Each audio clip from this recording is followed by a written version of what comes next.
chers collègues, mes amis, mesdames et messieurs,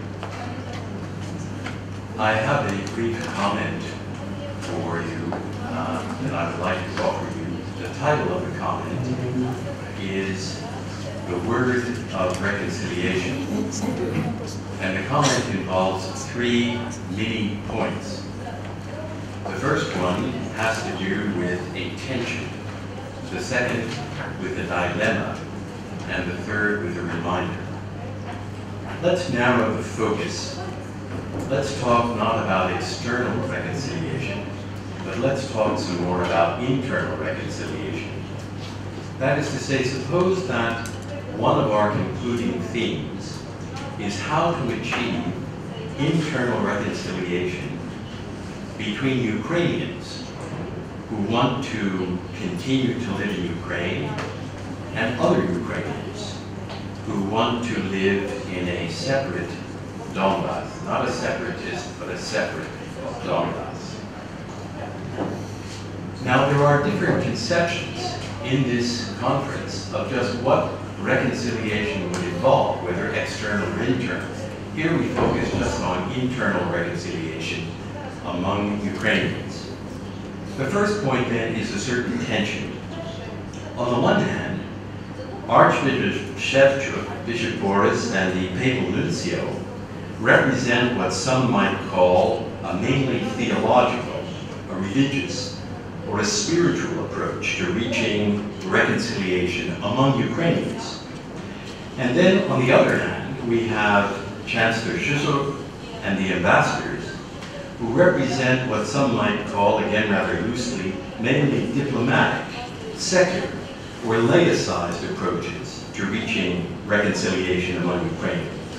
So we have, among others, 2 major approaches.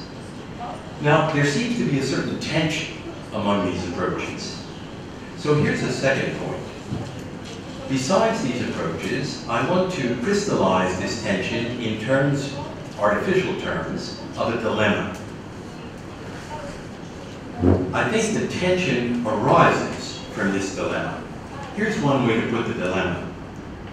If major reconciliation between 2 groups of Ukrainians is pursued mainly through non-religious means, then at least in the short and mid-term, reconciliation can only fail. Why? Official Ukrainian and European sources agree that the present structures of Ukrainian society, legal, political, and economic, whether in Ukraine without the Donbass or in the Donbass by itself, let's leave aside Crimea, these are still largely and demonstrably unreliable. By contrast, if major reconciliation is pursued mainly through religious means, then at least in the short and mid-term, this reconciliation must also fail. Why? Well, in Ukraine and in the Donbass, informed and sincere practicing religious Ukrainians are in the minority. And even where Orthodox Christianity is practiced, the Christian religion in Ukraine remains divided, sometimes bitterly, between, among others, Ukrainian Catholic Orthodoxy and Ukrainian Russian Orthodoxy. But either reconciliation must be pursued mainly by secular, non-religious means, or by religious, non-secular means. In either case, at least in the short and mid-term, the pursuits of major reconciliation among Ukrainians can only fail. There's the dilemma. Now look, this seems to be a schoolboy exercise, because we know that some dilemmas are only apparent. In this case, if you took the time to study the structure, in fact, this dilemma is a real dilemma. It's a real conceptual dilemma. Other dilemmas are no good at all. Why? Because they are misinformed. They are oversimplifications, and so on. But in response to that objection, all I can do here is leave that to my betters, people who are much better informed, much more competent than I am. After all, I'm an outsider. So all I can offer you then is the formulation of a tension between two different approaches to reconciliation, at least among Ukrainians. But this tension can also be tightened up to give us a genuine dilemma. Now here's my third and last point. It's a reminder. Let me put it this way. Whatever the judgment of the experts might be about such a dilemma, school play exercise, or a real problem, we want to know here today, at least, what is the main point about a dilemma concerning the possibility now of internal reconciliation just among Ukrainians.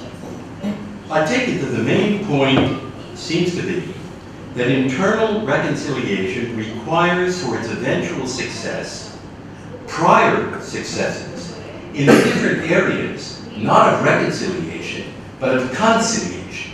Conciliation comes before reconciliation. Take the case of, let's say, industrial disputes.